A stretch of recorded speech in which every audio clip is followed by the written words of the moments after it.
Hello, my name is Brayanoski. And I'm Austin Morales, and you're watching The Inner Gamer On. And today we'll be talking about the Ubisoft Forward conference, live stream, not a conference, it was a live stream, featuring Assassin's Creed Valhalla. They finally showed us gameplay of this game, and does it look good? It's like The Witcher 3 had a baby with Assassin's Creed, which had a baby with all these other games that we've been wanting to see him play and all that stuff, and it's just wild and crazy.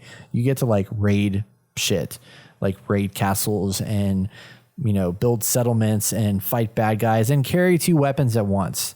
I mean, come on. It's awesome. We're going to talk all about it right here. Let's check it out. And as always, if you enjoyed this content, please like, subscribe, and bang that bell, because, you know, Ubisoft, bang the bell. There's something correlating there. All right, I'm out of here.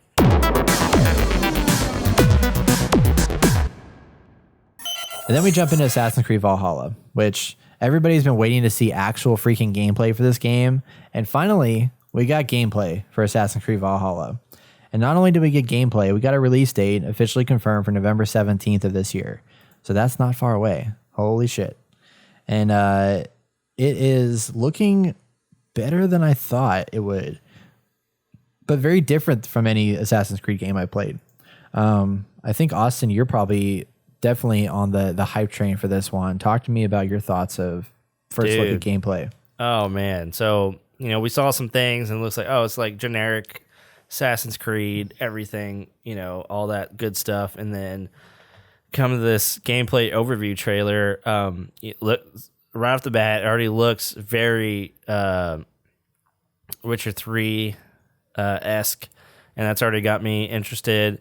And then, like, watching more of the videos, like, you have, like, this very cinematic element to it, which is, I feel like, way more different than the last ones. Like, it actually looks great, like, voice acting and stuff, and some of the new gameplay mechanics, like raiding a village and taking it over and then building a settlement. Like, I think they mentioned that, and I was like, what? That just sounds stupid, the way that, and obviously I'm taking it from the standpoint of what I've played in the past of Assassin's Creed. But they're starting to really expand what you're able to do in this game in an interesting way. Like, even during a raid, like, you have people, like NPCs with you, they're attacking with you, and if some go down, you're able to actually revive them. So you feel like you're doing something. I don't know. There's a new element here that feels more intimate with, you know, people you're playing with. It's not just NPCs or, you know, the whole, you know, what is it, the Skyrim NPC dialogue stuff that happens, you know, it's just stupid stuff. Yeah, because, like, you know, previously with Assassin's Creed games, it's always you against all the bad guys, right? You know, you're never with people. You're always like you versus all. But they were, one of the things that they dove into when they were talking about the gameplay reveal is that, you know, they sent their team over to kind of relive what life was like as a Viking over in that area. So they, like, got on Viking ships and they rode Viking ships together, and they showed this, like, whole montage of them doing all these things that they did. But one thing that they talked about was that, you know, the Vikings, people are considered the Vikings as like these horrible people that just went and, like, pillaged and murdered everybody, which, I mean, they did in a way, but at the same time, it's like they did it they had good intentions, in that they were needing to move. There was, like, a bunch of, like, they said there was some, like, political issues and, like, different things that were causing them to have to leave where they were. And that's kind of where we are placed in the period of time here, is that the Vikings are looking for a place to move their family to have a better life. And that's their motivation for leaving Norway and going out towards where the Anglo-Saxons are. And the reason for them, you know, raiding these camps and trying to find resources and building their settlements to make a better life for their family. Mm-hmm. So, like, they're going around killing people and stuff like that, yes. But at the same time, there's, like, some of a human element to it in a way that, yeah. But it's like, it's all about this family unit and the Viking unit. And I think that's something you don't typically see in Assassin's Creed ever.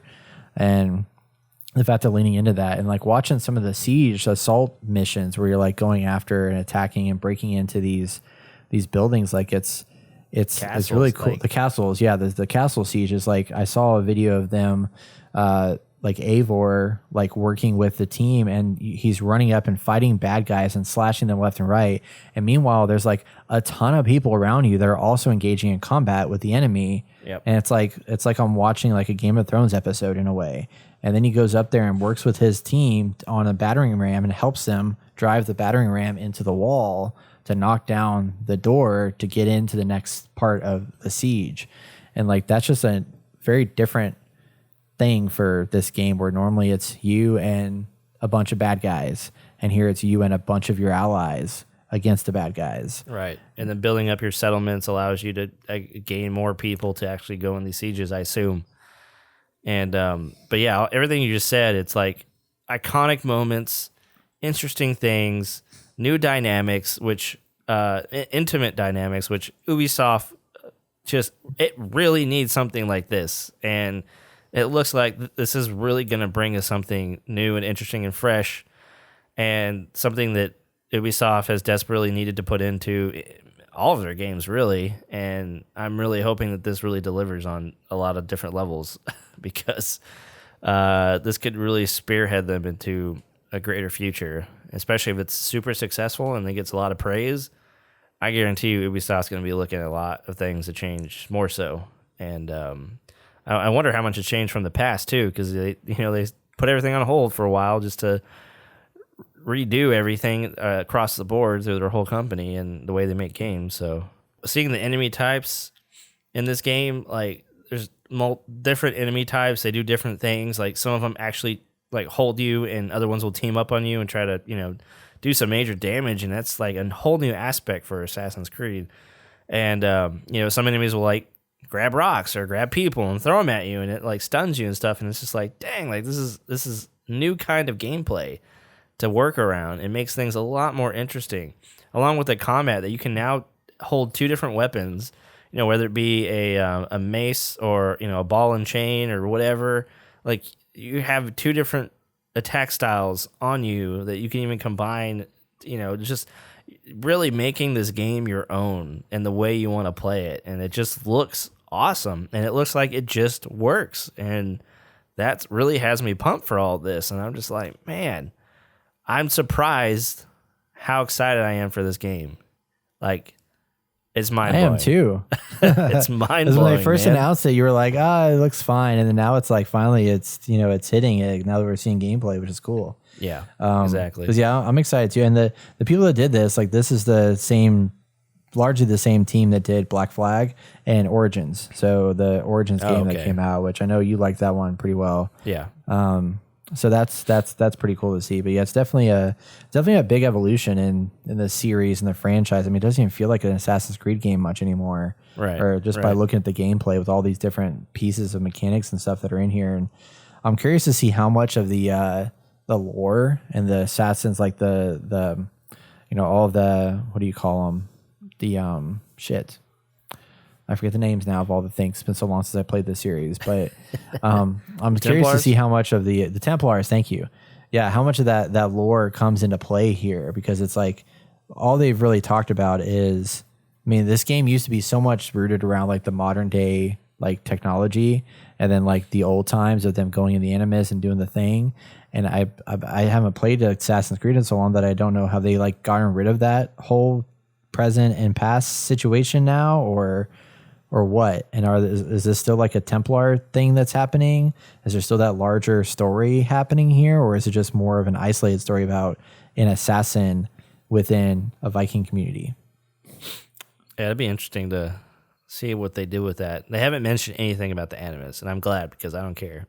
I don't give a crap. Did they have any of it? Was it in Origins at all?